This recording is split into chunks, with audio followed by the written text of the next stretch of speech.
في عالمنا اللي بيحتفل بالنجاح بس ساعات بننسى حاجة مهمة قوي.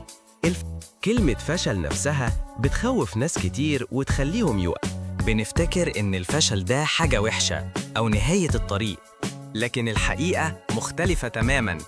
الفشل لو فهمناه صح هو فرصة ذهبية. الفشل مش بيعرفك مين أنت، هو بيعلمك. ليه غالباً بنشوف الفشل كعدو؟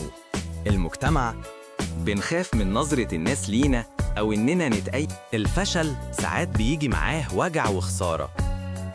كترة الفشل ممكن تخلي الواحد يفقد الثقة. النظرة دي بتخلينا ما نجربش أو نستسلم بسرعة، وبكده بنضيع فرص.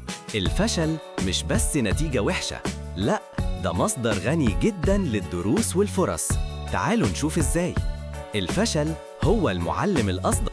بيعلمك إيه اللي ما بينفعش، بيديلك خبرات حقيقية بتفضل معاك. الفشل بيبني المرونة والقوة، القيام بعد الوقعة.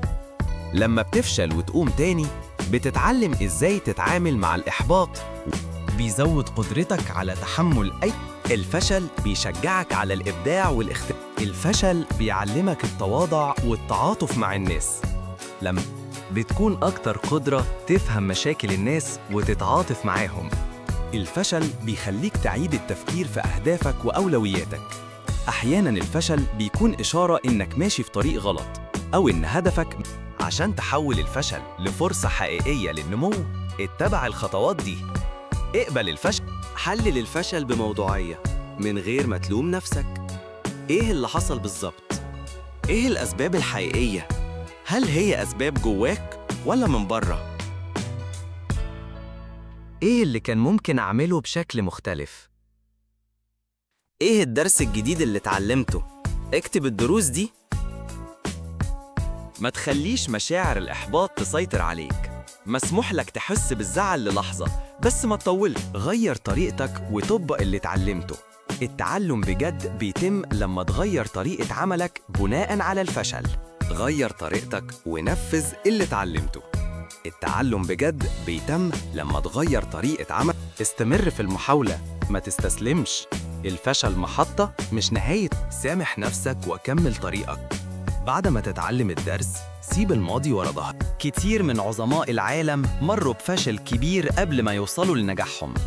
والت ديزني اترفد من شغله لأنه ما كانش عنده خيال كافي. شركته الأولى فشلت. مايكل جوردن اترفد من فريق كرة السلة بتاع المدرسة في الثانوي. جي كي رولينج مؤلفة هاري بوتر كانت لوحدها بتعيش على المساعدات، وروايتها اترفضت من 12 ناشر.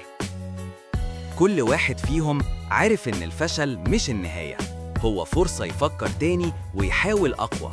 الفشل مش عيب، ده علامات بتنور طريق التعلم والتطور بتاعك. كل غلطة عملتها هي فرصة ليك عشان تبقى أقوى وأذكى. ما تخليش الفشل يحبسك، استخدمه كخريطة طريق تنور خطواتك اللي جاية. احتضن الفشل، اتعلم منه بذكاء، واستخدمه وقود يدفعك لقدام.